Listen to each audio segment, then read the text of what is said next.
As Delhi battles the coronavirus crisis, a fresh face-off erupted between the Aam Aadmi Party government and the LG Anil Baijal, this time over orders that required assessment of COVID patients at a government facility before they could be sent to a COVID care centre or home quarantine. After Kejriwal government opposed the order, the LG has now reversed the move. Patients with mild symptoms and asymptomatic patients will not have to go to quarantine centres. As per Kejriwal government's protocol, health workers will now visit the house of patients and COVID patients will not have to queue up at quarantine centres for assessment. अब फिर से दिल्ली में वही system लागू हो गया कि अगर आपको कोरोना पॉजिटिव पाया जाता है तो आप अपने घर पे रहिए, वहीं आपकी स्क्रीनिंग हो जाएगी और दिल्ली सरकार की मेडिकल टीम आपके घर पे आके आपके घर की स्थिति देखेगी, आपके शरीर की स्थिति देखेगी। अगर टेम्परेचर नहीं है, अगर कोई और ऑक्सीजन वगैरह की प्रॉब्लम नहीं है तो आपको वहीं घर पे ही रहने की इजाज़त दे देगी और अगर हॉस्पिटल जाने की ज़रूरत है तो हॉस्पिटल भी आपको फिर जाने के लिए कहेगी। All right, to put this in perspective, clearly things are not going very smoothly between the coordination of the Ministry of Home and the state government of Delhi. Earlier on, they had wanted to come together to fight the corona crisis. At least even the Delhi Chief Minister had struck a conciliatory note saying that everyone must come together to fight the crisis. Listen in to what Delhi Chief Minister Arvind Kejriwal and Deputy Chief Minister Manish Sisodia said when they visited the LNJP hospital today. Yesterday, Kejriwal inspected a banquet hall turned COVID bed facility, which will be now attached to the LNJP.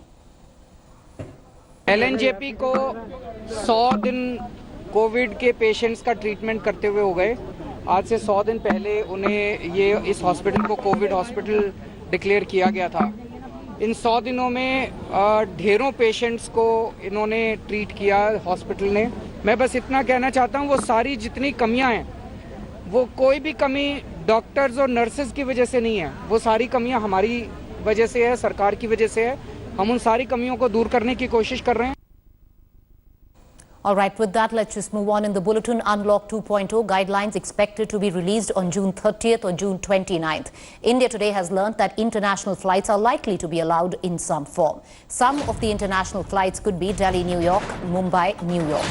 Private carriers could also be allowed for Gulf countries. Decision unlikely on opening up of educational institutes or metro services, as each state is fairly reluctant to do so.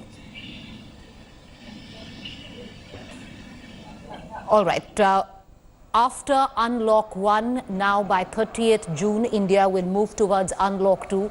Pretty much with what we are getting to know through our sources within the Ministry of Home, it seems Unlock 1 prototype would be followed. However, certain allowances would be made for the international sector.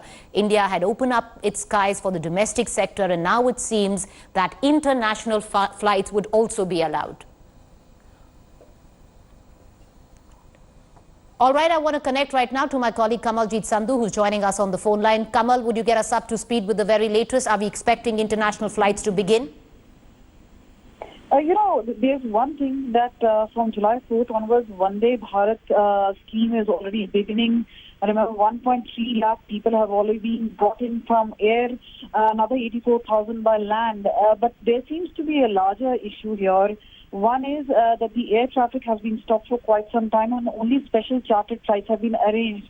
Now, Hardeep Singh Puri, the Civil Aviation Minister, had indicated earlier that the airlines have almost been prepared. However, a decision was not taken. Now, we've known that countries like the United States, who stepped up pressure on the Indians, saying that whatsoever is being done as far as special flights are concerned is a one-way traffic, that the U.S. carriers seem to be suffering on account of that. And if it has to be, it has to be two ways. Similarly, Dubai, Greece, other countries who are eventually opening up is what of the reality. The other is that there have been several who have said that COVID tests should be made mandatory and it should be included within the fares once those passengers come in. So yes, a likelihood decision on opening up could be there. This is obviously even as the government is doing the Vande Bharat mission and the phase 3 undertaking place in July itself. But the guidelines of Central Ministry and the government have been very clear that there would be decisions which would be taken on one, the flights, and the other would be on schools and colleges reopening. That also has been suggested and was told way back in 30th May in a specific advisory that these should be sent to the central government, to the Home Ministry, to ensure that there can be a timely decision once the centre decides to go ahead with it. So yes, big announcements are expected, especially on 29th or 30th of June. All right, appreciate you joining us, Kamal. With that, moving on, massive outrage has erupted in Tamil Nadu after a viral video that shows a COVID patient's body being dumped into a pit. The video shows a body being taken out from an ambulance in Trichy, while one man wears PPE. Two others wear only masks and gloves and are seen handling the body. After netizens alleged that the body was dishonored during burial, the hospital authorities have said that the video is doctored. Trichy collector has put together a committee to inquire why two men were not wearing PPE kits.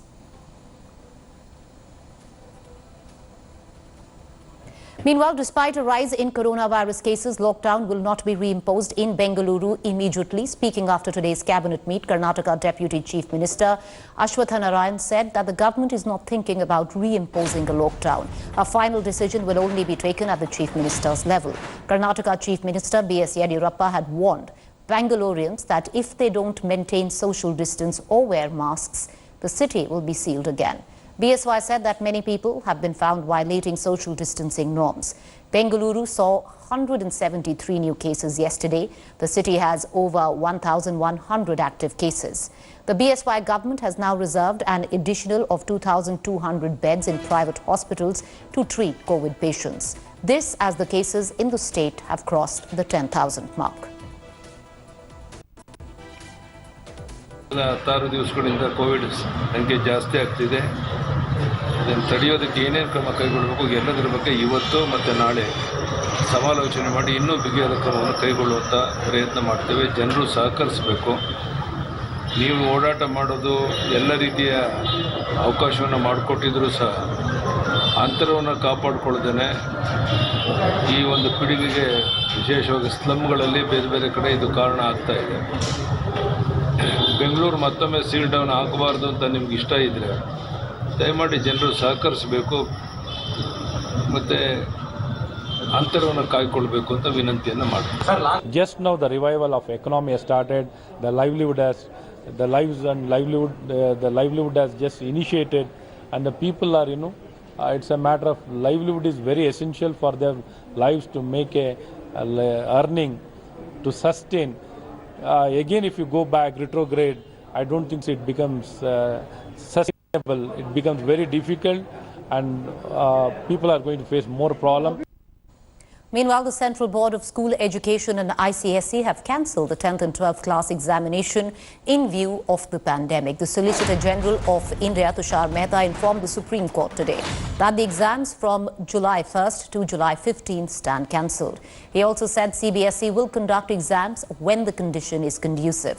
The Solicitor General also said that for classes of 12th standard, they will be promoted based on performance of last 3 exams. So students have also been given options to opt for an exam later. However, for class 10 students, there is no other option of exams. The ICSE told the Supreme Court that their exams for class 10th and 12th also stand cancelled. However, the ICSE has not given options to students to appear later.